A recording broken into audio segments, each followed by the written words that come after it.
The door to our cramped Brooklyn walk-up exploded open with a crack that echoed like a gunshot. And there he was, Gabriel, my shadow of a roommate, collapsing onto the threshold in a heap of soaked clothes and splintered sobs. Blood trickled from a gash on his knuckles, mixing with the rain dripping from his dark curls, and his eyes, usually soft as faded denim, burned with a fire I'd never seen. Cruz, he gasped, the name ripping from his throat like a confession he'd held prisoner for years. He burned it all. My sketches, my heart, everything. I dropped the takeout bag from the corner deli, steam curling up like ghosts from the spilled lo mein, and rushed to him, my heart slamming against my ribs. Who the hell was Cruz? Gabriel had been a ghost in our apartment for 6 months. Quiet as the Hudson at dawn, sketching in corners, vanishing into the night with excuses about inspiration walks. We'd bonded over late-night cereal bowls and gripes about the city's endless grind. But he'd never let me in, not really. Now, as I dragged him inside and locked the door against the storm howling outside, his whisper cut through the thunder. I loved him, Sarah. God, I loved him so much it broke me. That night, as I patched his hand with the first aid kit we'd bought after a wild 4th of July mishap, Gabriel unraveled like a threadbare sweater. We were crammed on the sagging couch in our living room, a glorified closet with peeling wallpaper and a view of the fire escape, nursing mugs of chamomile that tasted like regret.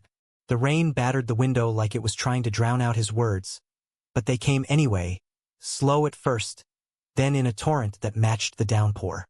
It started 2 years back, he said, in the sticky heat of a Manhattan summer. Gabriel had just graduated from Pratt Institute, diploma in hand, dreams of gallery walls bigger than his doubts.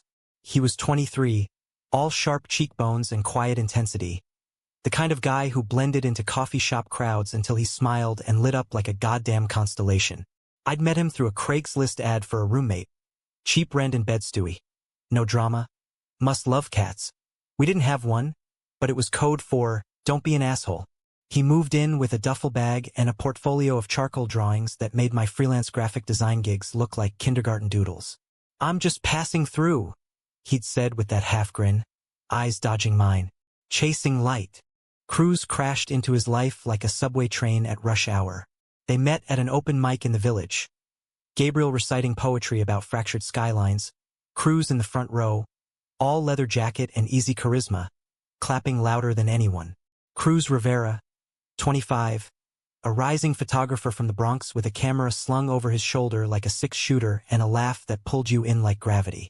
He was the son of Dominican immigrants who'd clawed their way to a brownstone in Riverdale, but Cruz rebelled with every frame he captured, gritty street scenes, queer bodies in unapologetic glory, exposures that peeled back the city's polished facade. You're a poet with lines, Cruz had told Gabriel after the reading, sliding into the stool beside him at the bar. I'm a thief with a lens. Let's steal some nights. What followed was the kind of romance that poets bleed for. Stolen sunrises on the High Line, where Gabriel sketched the curve of Cruz's jaw against the Hudson's gleam, and Cruz snapped Polaroids of Gabriel's fingers smudged with graphite, whispering, "You're my muse, me lose." They were electric, two souls orbiting in the chaos of New York, dodging the world's sharp edges.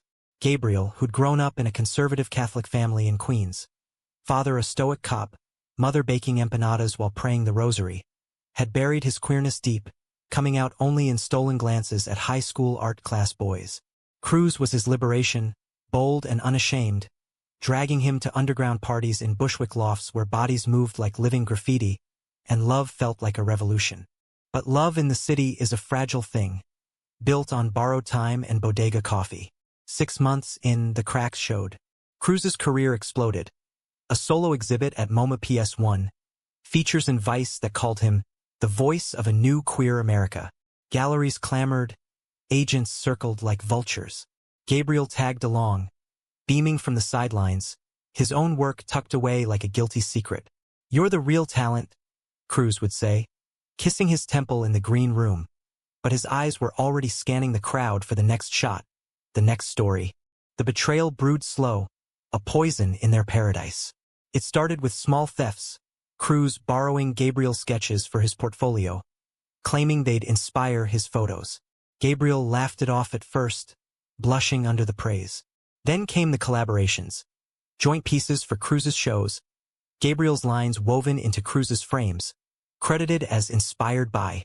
But one night, after a gallery opening in Chelsea where champagne flowed like the East River, Gabriel overheard the whispers.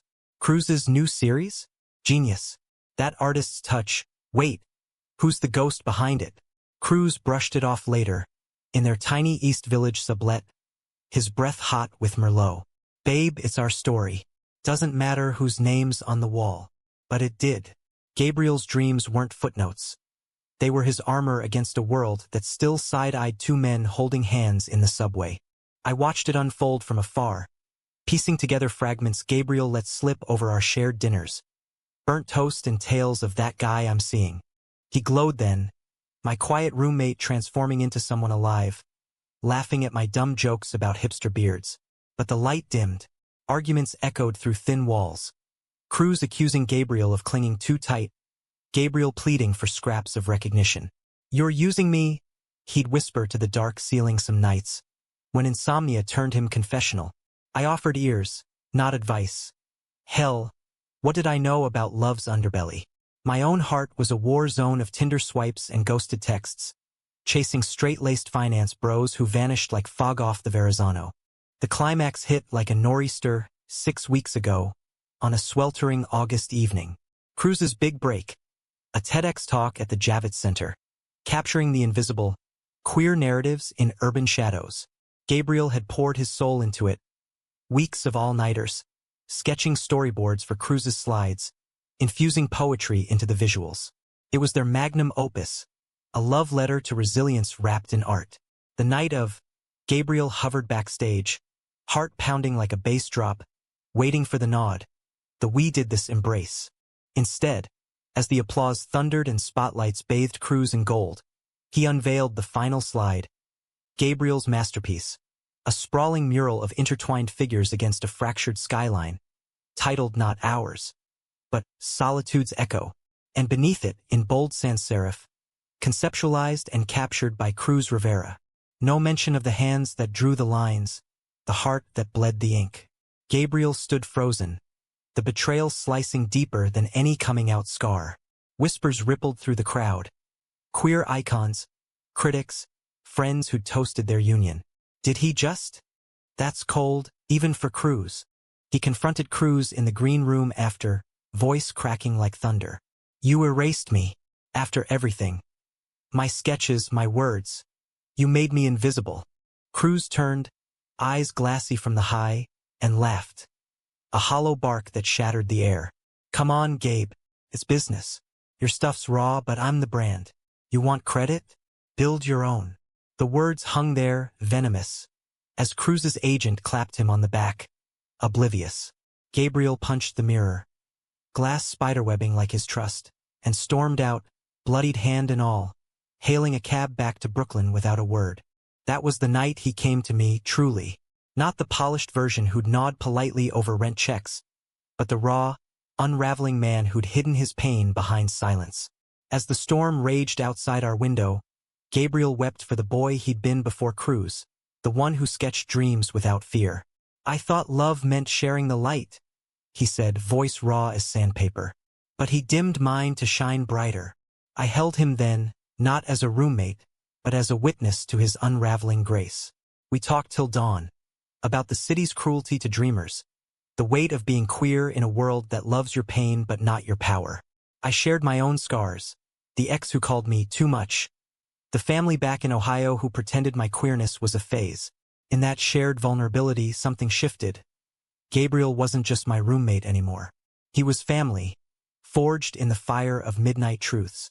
The aftermath was a slow thaw.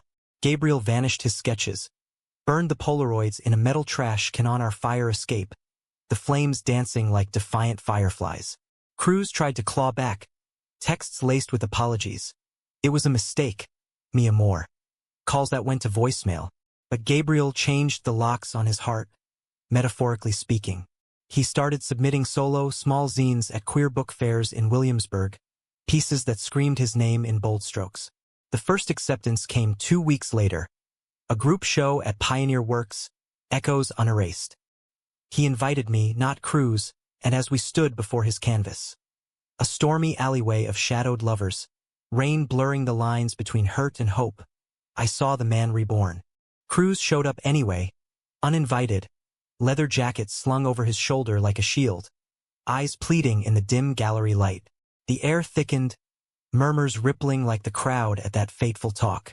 Gabriel faced him, steady as the Brooklyn Bridge at dusk. "You taught me to see," he said, voice even, laced with the poetry Cruz once coveted. "But I learned to stand alone." Cruz reached out, fingers brushing Gabriel's sleeve. The same sleeve stained with that night's rain. But Gabriel stepped back, not with anger but clarity. "Go capture someone else's shadow." Cruz left, tail between his legs, and the gallery exhaled. Later, over cheap wine at a dive bar nearby, Gabriel raised his glass. "To secrets that set us free." The shockwave rippled outward. Friends who'd idolized Cruz whispered of his appropriation. Queer mags ran think pieces on ethical love in art worlds. But for Gabriel, it wasn't revenge. It was reclamation. He moved out a month later, into a sunlit studio in Greenpoint, walls papered with his own visions. We still text, late-night memes about subway delays, invites to his next show. He's quieter now, but it's a different quiet. The kind that holds oceans, not storms. Me? I learned that silence isn't emptiness. It's a vault for treasures too precious for casual eyes. In the city's relentless hum, we all carry secrets. Loves that scar, dreams that demand their due. Gabriel's revelation didn't just shock. It humanized us all, reminding that even in betrayal's wake, grace can bloom like wildflowers through concrete. And on quiet nights, when the rain taps our windows like an old friend, I think of him, not broken, but whole, chasing light finally on his own terms.